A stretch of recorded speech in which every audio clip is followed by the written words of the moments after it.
Sunday night. We just took a break from watching some of the surfing Olympics were going on, and we've been locked in, man. We've been locked in on the Olympics all weekend. That is all we're talking about today.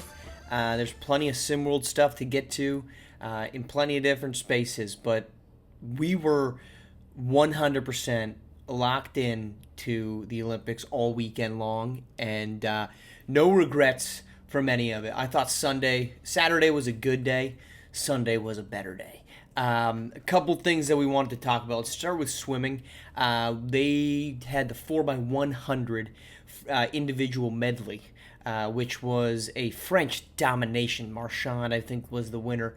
And I've been watching Gold Zone, and I have to say, folks, Gold Zone is fantastic. If you're a Red Zone fan during SWFL, Gold Zone, I'm sure many of you, if you have Peacock, have been tuning into it, was awesome.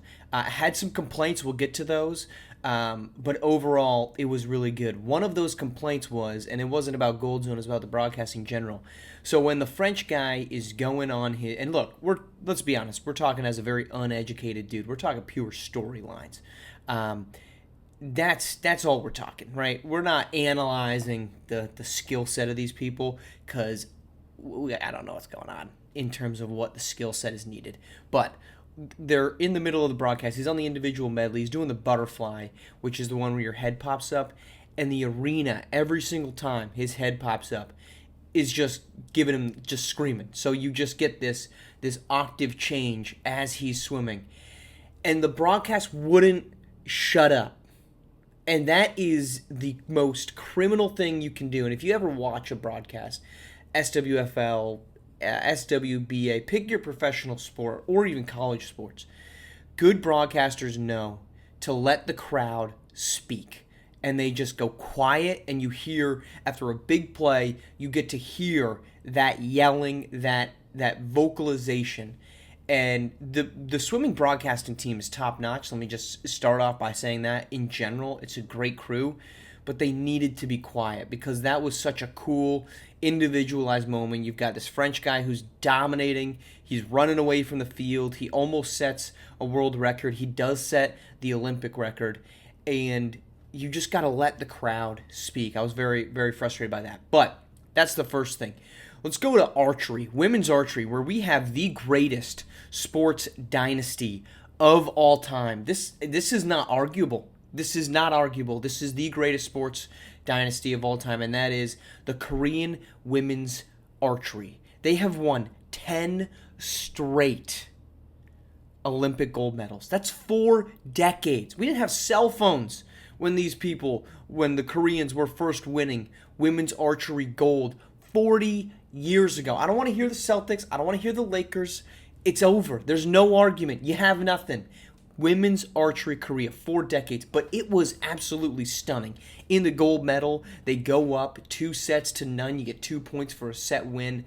I didn't see any ties, but I'm just going to go out on a limb and assume that you get 1 point each if you tie. They go up 2-0 on China, and China's sitting there like, wow, okay, this is probably done. This is just going to be a coronation. No, they rally all the way back to get force a shoot-off for the gold medal, and it was just fantastic. I mean, Korea answered the bell against the Netherlands. The Netherlands needed a huge show to force a shootout. They go 29 points down. They hit 3 straight 10s. That takes the set for them in the third set. That puts Korea on the ropes, who then rallies back, forces the shootout. They win it. It was absolutely stunning. And then Mexico, Vasquez, who was the third shooter for that squad in their bronze medal match, was absolutely incredible against the Netherlands. Archery is one of my favorite Olympic sports to watch because I can't do it. I can convince myself I could do something else. I can't shoot a bow and arrow. And these people are just draining bullseyes from deep. I mean, there was a chance for one of the greatest shots in Olympic archery history. In my limited visual of it, was China in the shootout. The second shooter, the tiebreak, if the ties are scores are tied through the 3 shots of the shootout, it goes down to the distance to the middle, and the Chinese second shooter just buries one, maybe like 2 centimeters off middle. Had that been the tiebreaker, they ended up losing by 1 point there in the shootout. Would have been fantastic. But Vasquez for Mexico just buries some to put Netherlands away. That was awesome. Let's go to women's fencing, where the U.S. takes gold and silver. Lee Kiefer going up against Lauren Scruggs. We locked into Lee Kiefer in the round of 8. So in the quarterfinals, she's awesome. Number 2 in the world. She's only the 3rd woman of all time to win back-to-back gold medals. Notre Dame graduate. I believe she's graduated. She's a dog. She's a dog, man. She was in her quarterfinal matchup, took a 10-2 lead. She ended up winning 15-4. She was so quick, and she did this against Scruggs, where Scruggs would kind of be ready to play defense, and then just from flat-footed, just the explosiveness, almost like a UFC fighter going in for the takedown, Kiefer would just get the hits on all of her opponents. She was absolutely dominant. We're going to say a lot of that because we're talking about people that win. We talked about SimWorld today. This is like a before-after history moment. We're going to talk about SimWorld today, Team USA basketball over there, so we're not talking about it here. But Kiefer was just absolutely dominant. I thought Scruggs was really great. She took down the world number 1, Arrigo, an Italian. The Arrigo kind of fell down early, up 11-7 with Scruggs, and then Scruggs kind of just looked a little lazy. Arrigo got back into that, but then tied it at 14, first to 15. Scruggs buckles in, gets the walk-off. Arrigo was pissed, as one would be. I don't know what's going on. I don't know why she was pissed. Maybe it was good for good reason. I really don't know. But it was pretty awesome. And then we just got done watching some surfing. Women's surf was going on. And then we saw a couple heats of round 2 for men's surfing. I can't surf, but let me tell you what, there was a lot of people waiting around. A lot of people waiting around to get in the surf. Like, you got 30 minutes, and was watching this matchup between 2 people. I think one was from India, maybe. INA was the, I had it on mute. Had it on the, as the abbreviation. We went 10 minutes before this dude did one drop in. His opponent dropped in like 4 times and just built up an 11. They take 2 scores, your best 2 scores, that's your total. He built up like an 11-2 lead. Of course he won, and then the guy tried to save it with like a late push with 30 seconds left, and he fell off. He had one run that actually like clocked anything, like 2.7. Rest of the time he was just kind of sitting around doing nothing. Made no sense. I don't know what the gamesmanship was there. It's a weird sport because I don't know how they score surfing, but it's Tahiti, man. And I was watching. My fiance was like, "They haven't done anything for 30 minutes. Why are we watching this?" I'm like, "Cause it's panning to the Tahitian mountains, and it's gorgeous. I mean, absolutely stunning backdrop for an Olympic event. I'm very curious if the Olympic athletes in surfing feel like they're not getting the full Olympic experience. They're not. I wonder how much they're bothered by that because they are 10,000 miles away in French Polynesia. They are 12-hour difference. It was 11 p.m. It's 8 p.m. right now as we're recording this Eastern Standard Time. But whatever, 11 p.m. when it is in Paris is 11 a.m. in Tahiti. So you're just not getting the same experience. I'm curious. I'd love to hear from these surfers at the end of it. Like, do you feel like you went to the Olympics, or do you feel like you just went to a surfing event? Because you have to imagine a lot of these people, they are very familiar with one another. Because regardless of the sport, they're on World Cup, World Tour type of events. I mean, you'll hear mentioned very often particularly with swimming when they're getting ready. Like, oh yeah, they just won first place in the last 3 meets. And it's like, okay, so these people are competing against one another prior to the Olympics. Obviously, there's a little bit more weight when it comes to the Olympics. But I'd be very curious to know from these surfers. It's like, oh, we're just doing another event, or does it really feel like you're competing in the Olympics? I don't know. I would be interested in that. But Team USA did get the win. Not surprised. LeBron James went to another level. We'll have mentioned my thoughts on SimWorld today by the time this one drops. But look, Olympics is fantastic. It's my favorite part of the year.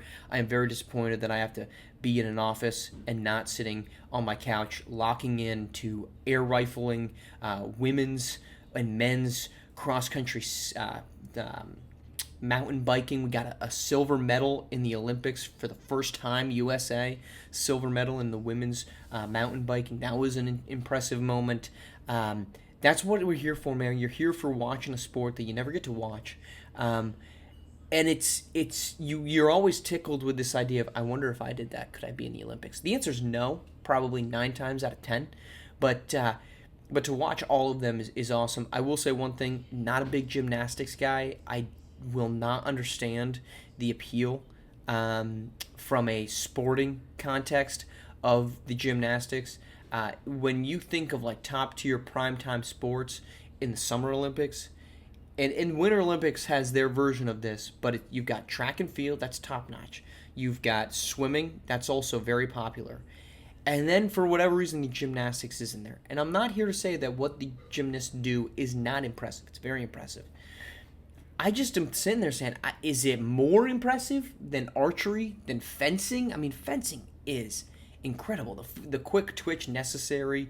And the same thing happens in the Winter Olympics. Figure skating is very often like the top number one reason. From a sporting perspective, I don't quite understand it. But the thing is it doesn't appeal to me. That doesn't mean that it shouldn't appeal to anybody else. And there's obviously people that it does appeal to. It's just not where I lock in. I understand that U.S. is pretty sick. That we've got, Simone Biles, one of the greatest Olympians of all time, one of the greatest champions of all time. It's well deserved. But I'd put on maybe some tennis over gymnastics. That's not a shot at either, because I love watching tennis. But I just don't lock in for gymnastics. So I will tell you right now, next Monday, we're not going to be doing more Olympics on the gymnastics side of things. We are doing. I'm just going to preempt right now. This podcast, obviously, next podcast, it's Olympics. Man, if you want something else, we're in the lull of sports season, right? We've got the start date for SimWorld Prep and for SimWorld U. That's October that we're going to have to wait for those. So we're locking in on the Olympics because it's awesome. And if you're not, if you don't like watching the Olympics, then you don't like sports, man. I will live and I will die on that hill because it is just the best time of the sports calendar. Because you just get to enjoy sports that you never get to enjoy otherwise. You get the country pride in the most non-political way. You get incredible stories, incredible finishes. You have so many sports going on at once that you are bound to get a dramatic finish. It's not like, let's take the SWBA finals where it was, a very dull finals. 5 games, wasn't competitive, very boring to watch. Much of the playoffs were kind of boring to watch. With the Olympics, you're guaranteed to have a shocker. You're guaranteed to have a close finish at least once per day, which you just cannot say for any other sport. Sure, you could probably convince me, you get like walk-offs and comebacks in baseball, but we're playing 162 games. Right? Like in the grand scheme of things, a win on July 28th doesn't really matter as much as a win in the Olympics does. So we're locking into it. We're having a blast. I hope if you're doing it, tune in. If you are, what have you been locked into? I'm very curious to know.